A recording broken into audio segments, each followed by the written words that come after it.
pero no son tampoco, no son originales, pero son auténticas. Eso es el problema de la relación entre falso y verdadero, que no es sencillo. Entre las dos extremidades hay todo un conjunto de objetos, copias, pastiches, repetición y muchas otras cosas. La cosa es mucho más compleja que la gente la vea habitualmente. Podemos decir que la creación del verdadero falso, si puedo emplear esta palabra, aparece en el principio del siglo XIX, por lo que es de América Latina claramente, no hablo del resto del mundo. Y en México, por lo que es lo que conozco más bien, en México, en el distrito, en el barrio de Tlatelolco, que era un barrio indio y pobre del norte de la Ciudad de México, apareció en los 20 del siglo XIX una producción muy particular de cerámica generalmente, que invadió a las colecciones privadas y luego a los museos. Con el desarrollo de la capital, los artesanos tuvieron la obligación de salir y se refugiaron en el gran sitio arqueológico de Teotihuacán, a 50 kilómetros al norte de la capital, y allá hicieron crearon nuevos talleres, y podemos ver que las dos otras piezas son puras producciones de la segunda mitad del siglo XIX, y tenemos aquí un ejemplo de la manera con la cual la gente vea al original. Es decir, que el falso es el niño de su tiempo. Las cosas aquí son feas, porque en la segunda mitad del siglo XIX, el mundo occidental, que sea americano o europeo, y también las élites de México y de los otros países de América Latina, tenían una visión negativa del mundo indio y indígena. Por eso, esas piezas reflejan el gusto, son feas. Eso es muy interesante de ver que el falso corresponde a la idea que tenemos a cada época de una producción que se quiere antigua. Tenemos aquí también un otro tipo de producción muy interesante. Todos conocemos las aventuras de un arqueólogo del cine que tiene, es verdad, métodos un poco particulares. Yo soy arqueólogo y sé que no se hace exactamente así, las excavaciones poco importan. Y en esta historia aparece un tipo de producción que son los graneos de cristal de roca. En realidad, esos graneos son conocidos desde mucho tiempo. Ahí alrededor de ellos leyendas saben que se rodean. Y tenemos en realidad una aparición durante la segunda mitad del siglo XIX, y podemos considerar que hay dos clases de cráneos así: los grandes, como 15-20, no son 12 como se dice, pero sino 15 o 20, que tienen un tamaño natural generalmente, y los chicos cuyo nombre no se conoce y que tienen como 3, 4, 5 centímetros de tamaño. Casi todos los chicos y unos de los grandes tienen un hueco así vertical, que se consideró que fue la huella del palo en los cuales los cráneos de los verdaderos sacrificados aztecos eran expuestos en esos que son así plataformas donde los cráneos eran expuestos. Esas cosas, cuando aparecieron en el siglo XIX, eran la mera representación de la morbididad del mundo azteca con sus innumerables sacrificios humanos. Y por eso tuvieron un éxito terrible y fueron comprados. El problema es que esos objetos nunca han sido descubiertos en excavaciones legales. Y además, esos objetos, lo sabemos ahora desde como 10 años, fueron fabricados todos con instrumentos modernos de hierro. Eso quiere decir que por todo no son precolombianos. Y por eso lo consideramos que son falsos. Pero la cosa es mucho más compleja. Como le dije, no hay falso o verdadero, hay posibilidades entre. Y la posibilidad es que esas piezas, no todas, hay realmente falsos, pero esas piezas, sobre todo los chicos, no son falsos, sino objetos del periodo colonial o un poco más tarde, que fueron quizás elementos de crucifijos. Y podemos imaginar que esos elementos católicos fueron destruidos en México durante las guerras de reforma por los partidos anticlericales y olvidados y redescubiertos unos años después, libres de referencias católicas, y por eso se consideraban que eran objetos precolombinos. Así, el Gólgota divino se transformó en Tzompantli, la famosa plataforma azteca. Ven aquí que la cuestión del falso y del verdadero es mucho más compleja. Hay falsos, pero no todos. Y pienso, como muchos otros investigadores, con McLaren Walsh, que vive en Estados Unidos, que muchas de esas cosas pudieran ser objetos coloniales o occidentales, con un cambio de interpretación. Lo más interesante quizás es la historia de Brigido Lara, que fue que todavía es, no sé si, creo que todavía vive, que vive en México, creo en Veracruz, en el estado de Veracruz. Y este señor fue arrestado en 74 por tráfico de antigüedad. Claro que riscaba una pena muy importante. Y él se hizo como defensa que no era un traficante, sino un falsificador.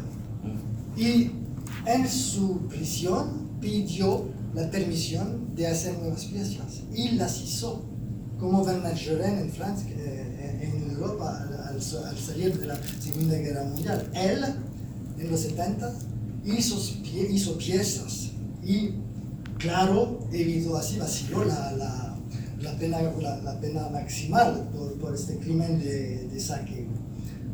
Fue así nombrado restaurador oficial del Museo de Jalapa en Veracruz. Y la cosa hubiera podido ser terminada, sino que el Museo de Jalapa se lanzó en una operación muy importante y costosa de recuperación de todas las piezas de la zona de Veracruz para enriquecer su propio museo, el Museo de Jalapa. Y este señor, Brigido Lara, que estaba trabajando como restaurador, viendo las piezas pasando, dijo, esa la hice.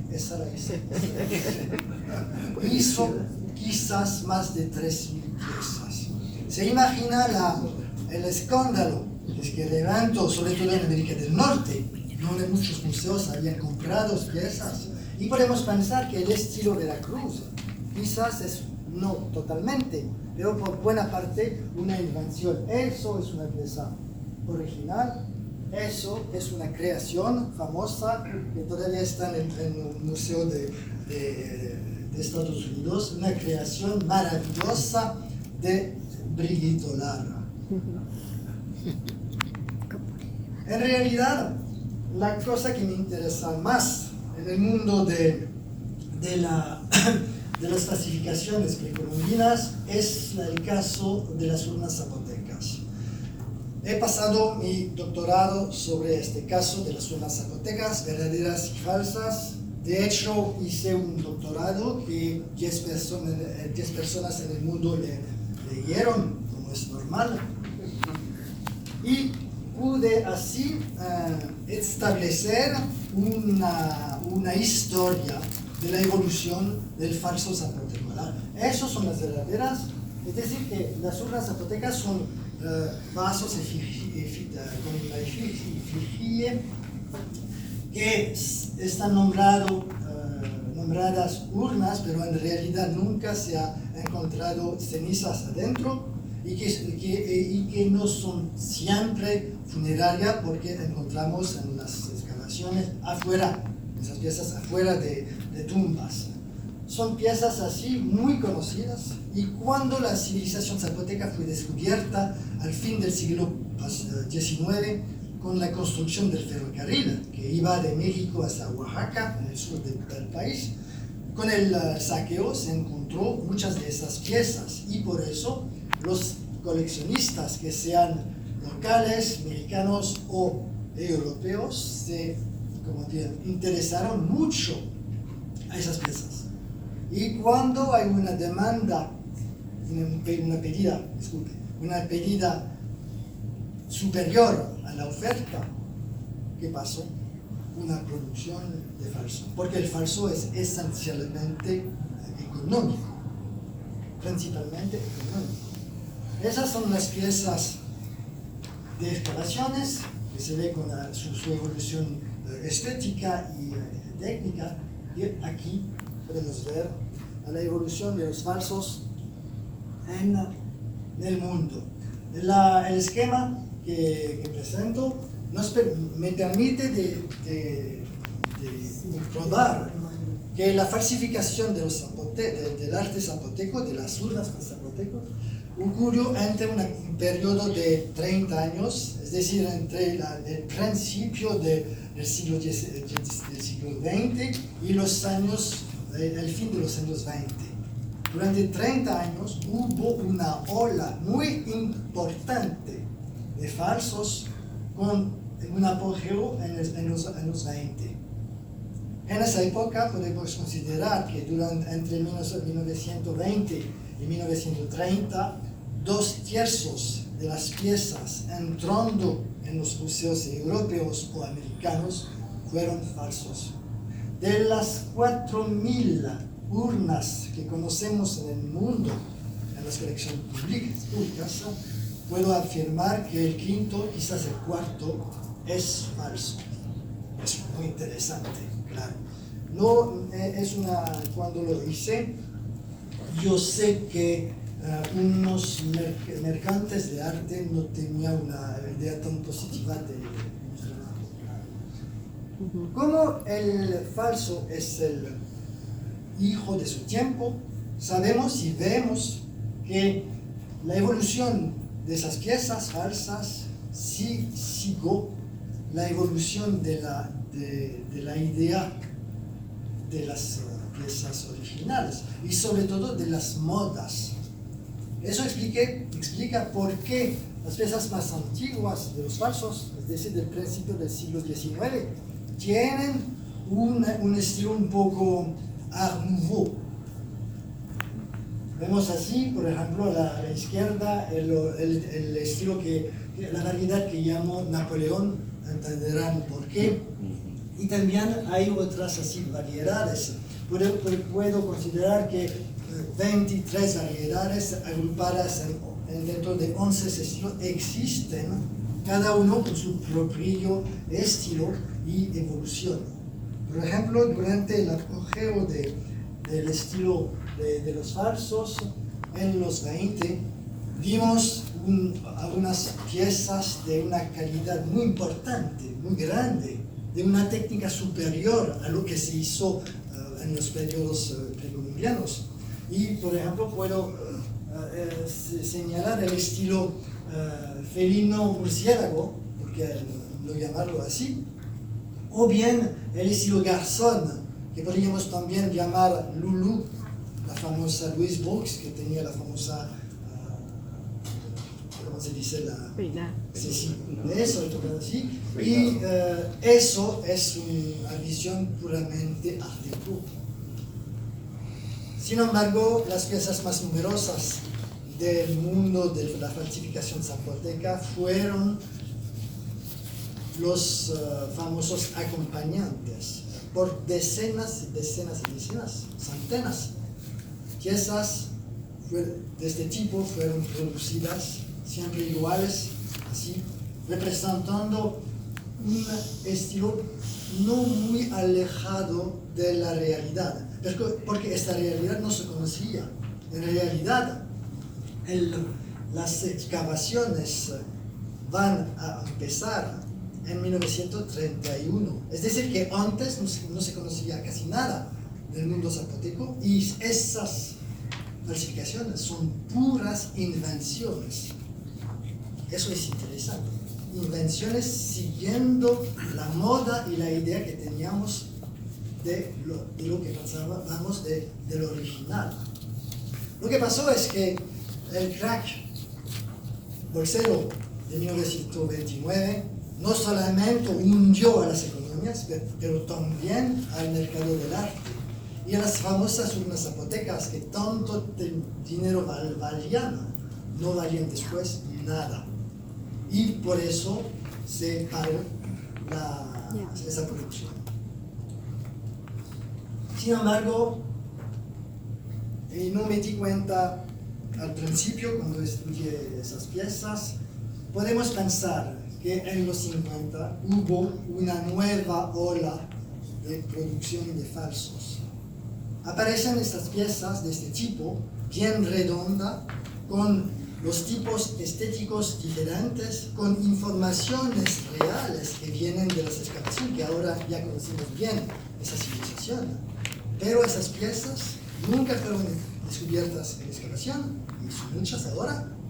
También aparecen de repente en los 50 y vienen todas de una región al este de Oaxaca, un pueblito que se llama Mitla, alrededor de un museo privado que se llama el Museo Frisell. Y por esta razón pienso que una última ola, cuya importancia no se conoce todavía, existió, que llamo el estilo Frisell.